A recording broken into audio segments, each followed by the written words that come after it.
الحمد لله رب العالمين والصلاة والسلام على رسول الله الأمين نبينا محمد وعلى آله وصحبه الطيبين الطاهرين اما بعد نبی کریم صلی اللہ علیہ وسلم کی رمضان المبارک کے حوالے سے نبی کریم صلی اللہ علیہ وسلم کی ایک عظیم سنت یہ ہے کہ آپ صلی اللہ علیہ وسلم رمضان میں خوب سخاوت کا مظاہرہ کرتے تھے، اللہ سبحانہ و تعالیٰ کی راہ میں خوب خرچ کیا کرتے تھے۔ عبداللہ ابن عباس رضی اللہ عنہما سے مروی ہے، وہ فرماتے ہیں کہ کان رسول اللہ صلی اللہ علیہ وسلم اجود الناس، نبی صلی اللہ علیہ وسلم تو ویسے ہی لوگوں میں سب سے زیادہ سخی تھے۔ آپ جب اللہ کی راہ میں خرچ کرتے تھے تو گویا کہ اس شخص کی طرح خرچ کرتے تھے جس کو فقر و فاقے کا کوئی خوف نہیں۔ آپ اجود الناس تھے، لوگوں میں سب سے زیادہ سخی تھے۔ اور پھر عبداللہ ابن عباس رضی اللہ تعالی عنہما فرماتے ہیں کہ کان رسول اللہ صلی اللہ علیہ وسلم اجود حین یلقاہ جبریل فی کل لیلۃ من رمضان، رمضان میں آپ کی جود و سخا کا یہ معاملہ تھا کہ نبی کریم صلی اللہ علیہ وسلم اپنی جود و سخا میں اضافہ فرما دیتے تھے۔ جب رمضان کی ہر رات میں جبریل امین علیہ الصلاۃ والسلام آپ سے ملاقات فرماتے اور قرآن کا دور کرتے، نبی کریم صلی اللہ علیہ وسلم پر اس کا اثر یہ ہوتا تھا کہ آپ صلی اللہ علیہ وسلم اپنی جود و سخا میں اضافہ فرما لیتے تھے۔ اور حدیث میں یہ ہے کہ فلا رسول اللہ صلی اللہ علیہ وسلم حین یلقاہ جبریل فی کل لیلۃ من رمضان اجود بالخیر من الریح المرسلہ، نبی کریم صلی اللہ علیہ وسلم مال خرچ کرنے میں رمضان کی راتوں میں اور رمضان کے دنوں میں تیز ہوا سے بھی زیادہ تیز تھے۔ یعنی تیز ہوا کے ساتھ اس لیے تشبیہ دی کہ تیز ہوا چل رہی ہو ہر ایک تک پہنچتی ہے اور ہر ایک کو اس کا فائدہ ہوتا ہے۔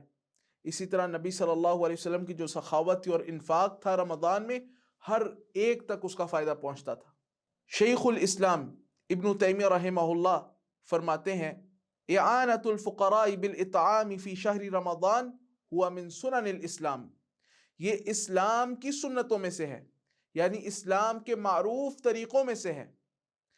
کہ رمضان کے مہینے میں فقراء کی حاجات کو پورا کرنا، خصوصاً ان کو کھانا کھلانا۔ اس لیے اس کا خوب اہتمام کرنا چاہیے کہ ہم لوگوں کی حاجات کو پورا کریں رمضان کے مہینے میں اور مزید سخاوت کا مظاہرہ کریں۔ امام شافعی رحمہ اللہ اس عمل کی طرف، جود و سخا کی طرف رمضان کے مہینے میں دعوت دیتے ہیں اور اس کی 3 وجوہات بیان کرتے ہیں۔ امام شافعی رحمہ اللہ اس کی پہلی وجہ بیان کرتے ہیں کہ اقتداء برسول اللہ صلی اللہ علیہ وسلم، نبی کریم صلی اللہ علیہ وسلم کی اقتداء، ہم جود و سخا اس لیے کریں کہ نبی کریم صلی اللہ علیہ وسلم کرتے تھے، ہم آپ کے امتی ہیں، ہم آپ کی اقتداء کرنا چاہتے ہیں۔ اور نمبر 2،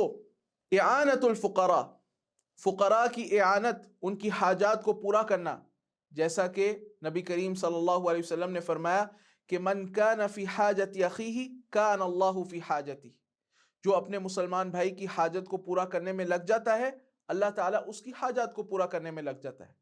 ہم سب اللہ تعالیٰ کی طرف محتاج ہیں، ہم اگر اپنے بھائیوں کی حاجات کو پورا کریں گے، ان کی محتاجگی دور کریں گے، اللہ تعالیٰ ہماری محتاجگی کو دور کر دے گا۔ اور اسی طریقے سے آپ صلی اللہ علیہ وسلم نے یہ بھی فرمایا کہ من فرج عن مؤمن کربتاً، جس نے ایک مؤمن سے دنیا کی چھوٹی سی تکلیف کو ہٹا دیا،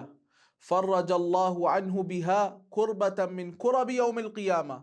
اللہ تعالیٰ قیامت کی بڑی بڑی جو مصائب ہیں، تکالیف ہیں، اس وجہ سے وہ اس سے ہٹا لے گا۔ سبحان اللہ۔ اور امام شافعی رحمہ اللہ نے تیسری وجہ بیان کی کہ رمضان میں جود و سخا کی کثرت کی جائے تاکہ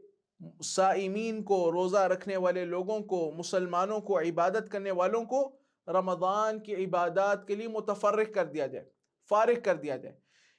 تو ہم لوگوں کو یہ عزم کرنا چاہیے، کم از کم جو میری بات یہ سن رہا ہے، میں اور آپ لوگ یہ عزم کریں کہ ہم کم از کم ایک خاندان کو ضرور اس کو مہینے کا راشن دیں گے، اس کو سحری اور افطاری کا بندوبست کروائیں گے، اور ہم جب بھی افطاری کریں گے کم از کم ایک شخص کو اپنے ساتھ ضرور افطاری میں شریک کریں گے۔ وباللہ تعالی التوفیق، وصلی اللہ وسلم علی نبینا محمد وعلی آلہ وصحبہ اجمعین۔